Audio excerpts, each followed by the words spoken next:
سمجھے وضع الشیء فی غیر محلہ، ظلم کسے کہا جاتا ہے؟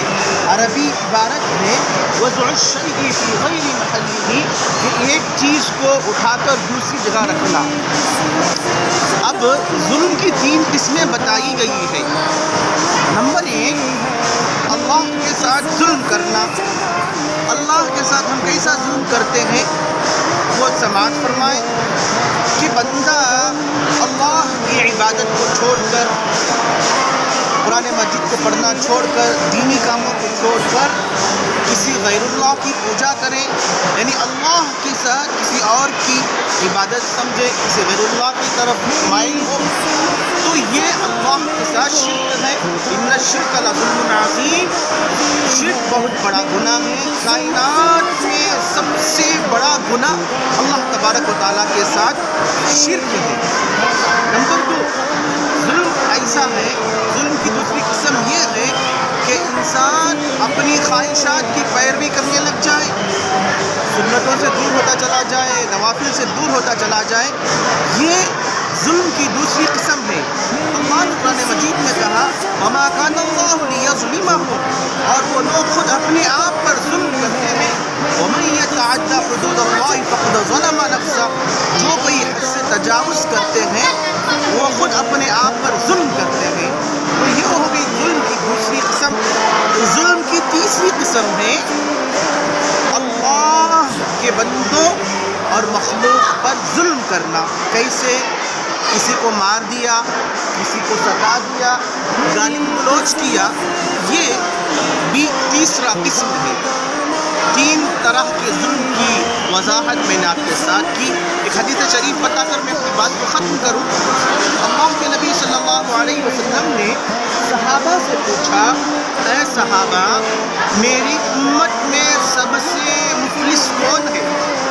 اس حدیث کو حضرت ابو موسیٰ اشعری رضی اللہ عنہ سے مروی ہے کہ اللہ کے نبی صلی اللہ علیہ وسلم نے پوچھا، اے صحابہ، سب سے مفلس کون ہے میری امت میں؟ اس وقت جو صحابہ بیٹھے تھے انہوں نے کہا، جس کے پاس مال نہیں ہے، روپیہ نہیں ہے، پیسہ نہیں ہے، ایسا آدمی سب سے زیادہ مفلس ہے، غریب ہے۔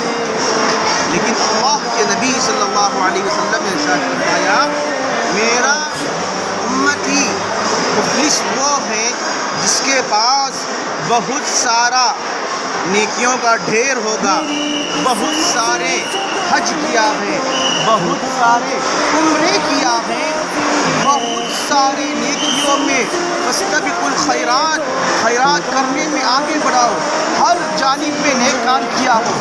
لیکن اگر کل قیامت کے دن جب اللہ کے سامنے پیشی ہوگی، کسی کو مارا ہوگا، کسی کو ستایا ہوگا، کسی کو ظلم کیا ہوگا، تو اللہ تبارک و تعالی فرشتوں سے کہیں گے، میرے فرشتوں اس آدمی کو بلاؤ جس نے اس کے ساتھ گالی دیا تھا۔ اب جب اس آدمی کو بلایا جائے گا، یہ متقی پرہیزگار بندہ جس نے حج کیے، عمرے کیے، اس کے نیکیاں اسے دے دیں گے اور اس کو بھیج دیا جائے گا اور اس کی گناہ اسے دے دیں گے۔ پھر دوسرے بندے کو بلایا جائے گا، اب انہیں اس کا مال، ناحق مال کھایا ہوگا، پھر اس کی نیکیاں اسے دے دی جائے گی۔ پھر تیسرے بندے کو بلایا جائے گا تو اور بھی زبردستی سے جو انہیں نے اس سے مال چھینا تھا، مال اسے اس نیکیوں کی شکل میں سے واپس کر دیا جائے گا، یہاں تک کہ ایسا بار بار ہوتے ہوتے اس کے پاس صرف پوری نیکیاں خالی ہو جائیں گی، صرف گناہ باقی رہ جائیں گے۔ اب اللہ کا نظام دیکھیے، اب اللہ کیا کریں گے، اس کے ان تمام افراد جن کو یہ ناحق ستایا تھا، ان کے تمام گناہوں کو لے کر اس آدمی کو دے دیں گے اور اس کو جہنم بھیج دیں گے۔ اس لیے حضرات، یہ حدیث شریف ہمیں یہ سبق دیتی ہے، یہ بتلاتی ہے کہ ہم نماز پڑھیں، روزہ رکھیں، زکوٰۃ دیں، صدقہ کریں، حج عمرہ کریں، اچھی بات ہے، لیکن ہمیں کبھی بھی اپنی عبادت پر فخر نہیں ہونا چاہیے، کبھی ایک دوسرے پر ظلم نہیں کرنا چاہیے۔ اللہ کے نبی صلی اللہ علیہ وسلم کے جو تعلیمات ہیں اس پر چلیں اور جو بھی کام کریں ڈرتے رہیں، اللہ قبول کرے گا یا نہیں کرے گا، انشاءاللہ ہم ندامت کریں، ہم اللہ سے عاجزی کریں گے، اللہ میرا اور آپ کا بیڑا دنیا سے پار کر کے آخرت کا جو بیڑا اصل بیڑا ہے، اس میں لامحدود زندگی ہے، جنت ہے، جنت میں اللہ ہمیں جگہ عنایت فرمائے گا۔